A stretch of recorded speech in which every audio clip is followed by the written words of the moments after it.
Welcome back to year favourite educational YouTube channel পরীক্ষার প্রস্তুতি। তোমরা যদি ডাব্লিউবিপি এসআই বা আইসিডিএস বা পিএসসি ক্লার্কশিপের এক্সাম দাও তাহলে কিন্তু রিপোর্ট রাইটিং মাস্ট সেখান থেকে থাকবেই। তো স্বাধীনতা দিবসে সম্প্রীতির বার্তা বিষয়ক প্রতিবেদন এই রকম ধরনের যদি রিপোর্ট দেয়, এরকম দিতেই পারে, এটা ইম্পর্ট্যান্ট খুবই একটা রয়েছে। তো এই রকম ধরনের প্রতিবেদন লেখা যদি দেয় তাহলে তোমরা কিভাবে লিখবে? দেখো, এটা কিন্তু এসআই বা আইসিডিএস যারা এক্সাম দেবে তোমাদের কিন্তু এটা গ্র্যাজুয়েট লেভেলের এক্সাম। তাই ওই স্কুল কলেজের মতো স্কুলে উদযাপন হয়ে গেল বা কোনো ক্লাবে উদযাপন হয়ে গেল, এই উপস্থিত ছিল, বিডিএসআই উপস্থিত ছিলেন বা এলাকার বিশিষ্ট ব্যক্তি উপস্থিত ছিলেন, এইভাবে কিন্তু বলা যাবে না এইসব রিপোর্ট রাইটিংয়ের ক্ষেত্রে।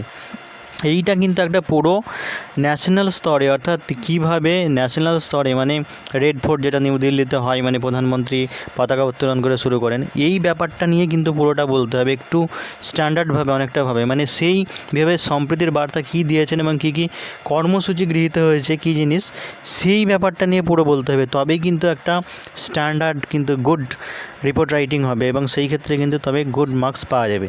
আর তুমি জাস্ট এমনি যদি কোনো স্কুল কলেজে বলে দিলে উদযাপন হয়ে গেলো বা হয়ে গেলো, তাহলে একটা অ্যাভারেজ মোটামুটি মার্কস পাবে। তো তাহলে কিভাবে লিখবে চলো আমরা দেখাই।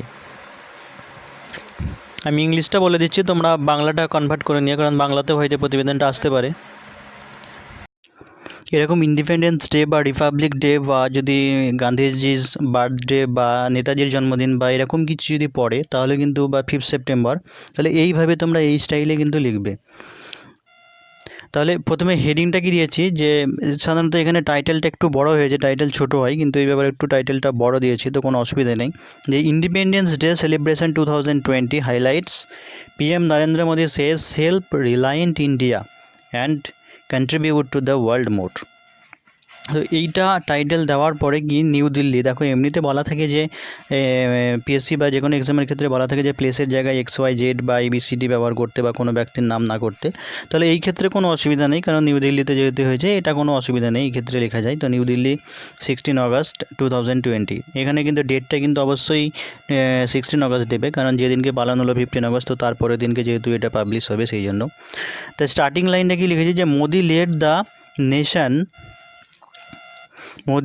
the nation in celebrating the 74th Independence Day by unfurling the national flag at the majestic Red Fort in Delhi। অর্থাৎ 74তম স্বাধীনতা দিবস প্রধানমন্ত্রী নরেন্দ্র মোদী কী করেছেন, যে রেড ফোর্টে, দিল্লি নিউ রেড ফোর্টে পতাকা উত্তোলনের মাধ্যম দিয়ে সেটা শুরু করেন একটা অনন্য ভঙ্গিমায়। তো the event at Red Fort this year was relatively muted in terms of participation of people in view of the situation created by COVID-19 which has affected over 24 lakh people in the country. অর্থাৎ এই যে অন্যান্য বছরকার মতো কিন্তু এবারে সেই তুলনায় কিন্তু অনেকটাই কিন্তু মিউট ছিল, অর্থাৎ নীরব রাখা হয়েছিল। তার কারণ বর্তমান সিচুয়েশন, বর্তমান পরিস্থিতি COVID-19-এর কারণে যে একটা দুরবস্থার সৃষ্টি হয়েছে, সেই জন্য কিন্তু অনেকটাই কিন্তু মিউট ছিল। হুইচ আজ মানে যেটা অ্যাফেক্টেড, অর্থাৎ 24 লাখ মানুষ যেখানে অ্যাফেক্ট হয়েছে দেশে। তো তারপরে প্যারাগ্রাফ চেঞ্জ করে কি লিখেছি, যে in view of the situation the general public was not been invited to the event. অর্থাৎ এই পরিস্থিতির জন্য জেনারেল পাবলিক, সাধারণ মানুষদের কিন্তু আমন্ত্রণ জানানো হয়নি। PM Modi said India must become self-reliant and use its vast natural resources to produce for domestic as well as the global market। তোমরা যারা এখনও পরীক্ষা প্রস্তুতি চ্যানেলটা সাবস্ক্রাইব করে নিন, তোমরা অবশ্যই চ্যানেলটা সাবস্ক্রাইব করে দেবে। এই সমস্ত যে ডেসক্রিপটিভ এক্সাম থাকে, যেমন WBP, SI, ICDS বা ক্লার্কশিপ, সমস্ত এক্সামের কিন্তু প্রিপারেশন করানো হয়। সেই সাথে তোমরা পরীক্ষা প্রস্তুতির হোয়াটসঅ্যাপ প্রিমিয়াম গ্রুপে জয়েন হয়ে যেতে পারো, সেখানে সমস্ত নোটস তোমরা পেয়ে যাবে এবং ডেলি প্র্যাকটিস সেট, ম্যাক টেস্টের ব্যবস্থাও রয়েছে। তো সেই জন্য তোমরা ডিটেলসে জানতে এই নম্বরে কন্ট্যাক্ট করতে পারো। তো তারপরে কি লেখা হয়েছে, যে government will soon unveil a new cyber security policy. প্রথমেই তোমাদের স্টার্টিংয়েই বললাম যে কি কর্মসূচি গৃহীত হয়েছে, অর্থাৎ এখানে ইন্ডিপেন্ডেন্স ডেটা কিন্তু মেন নায়ক বলতে গেলে কিন্তু পিএম মানে প্রাইম মিনিস্টার যিনি থাকেন তিনি। তো সুতরাং তার ভাষণ বা তার যে বক্তব্য, যে কর্মসূচি গৃহীত হয়েছে সেই ব্যাপারগুলো কিন্তু তুলে ধরতেই হবে। The government will soon unveil a new cyber security policy.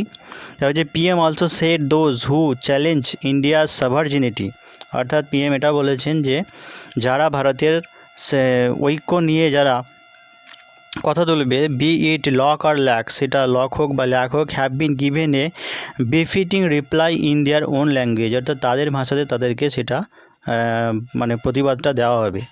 India has further strengthened its relations with all countries in the extend neighbourhood, অর্থাৎ সমস্ত দেশের সঙ্গে যে সম্পর্ক সেটা বাড়ানোর কথা বলা হয়েছে। He announced another big campaign national digital health mission, অর্থাৎ অন্য আরেকটা বড় ঘোষণা করেছেন national digital health mission. The new education policy after 3 decades has been welcomed throughout the country, এটাও কিন্তু একটা ভাইটাল পয়েন্ট। এই পয়েন্টটা কিন্তু বলতেই হবে যে অনেক বছর পরে একটা ন্যাশনাল ডিজিটাল হেলথ মিশন, তারপরে কী হয়েছে নিউ এডুকেশন পলিসি, অর্থাৎ নতুন যে শিক্ষানীতি সেইটার কথাও কিন্তু এখানে ঘোষণা করা হয়েছে।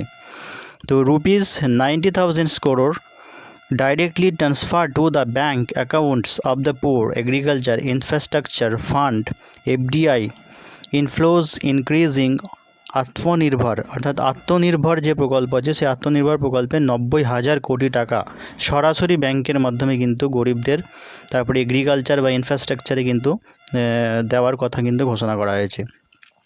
Bharat etcetera targets have been taken to fulfil in the day of independence day, অর্থাৎ স্বাধীনতা দিবসে এই টার্গেট লক্ষ্য পূরণটা যে পরিকল্পনা সেটা গৃহীত হয়েছে।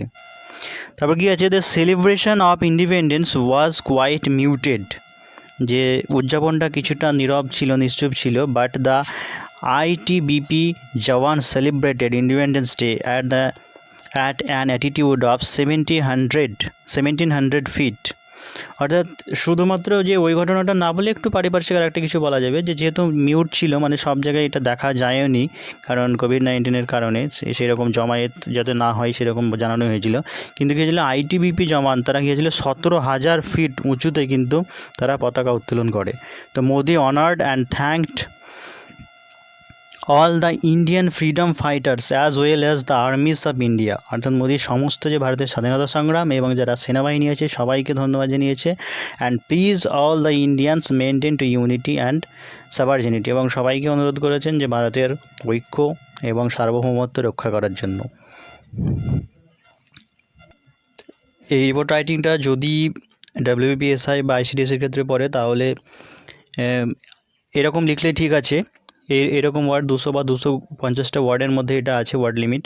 কিন্তু যদি তোমাদের পিএসসি ক্লার্কশিপের ক্ষেত্রে যদি পড়ে তাহলে কিন্তু এতটা বড় লেখা যাবে না, অনেকটা আরও ছোটো করে লিখতে হবে। তো আমি সমস্ত এক্সামের কথা ভেবে একটু বড় করে লিখেছি, তো তোমরা একটু দেখে নেবে। আর অটোমেটিক এটা মুখস্থ করে গেলে বা পড়ে গেলে তোমাদের পরীক্ষার হলে অনেকটাই কমে যাবে, তো ঠিকই হয়ে যাবে আশা করি। তো এইরকমভাবে তোমরা যদি করো তাহলে কিন্তু একটা ভালো মার্কস পাবে আশা করা যায়। তাই পরবর্তীকালে অন্য নতুন কোনো টপিক নিয়ে তোমাদের আসবো। তো তোমরা যারা এখনও পর্যন্ত চ্যানেলটা সাবস্ক্রাইব করেনি অবশ্যই তোমরা সাবস্ক্রাইব করে দেবো। আর পরীক্ষা প্রস্তুতির হোয়াটসঅ্যাপ প্রিমিয়াম গ্রুপে তোমরা যদি জয়েন হতে চাও তাহলে এই নম্বরে কন্ট্যাক্ট করো। সেখানে এই সমস্ত এক্সামের তোমরা প্রিপারেশান কীভাবে করবে, notes, practice set, mock test সহ সমস্ত কিছু ফেসিলিটিস তোমরা পেয়ে যাবে।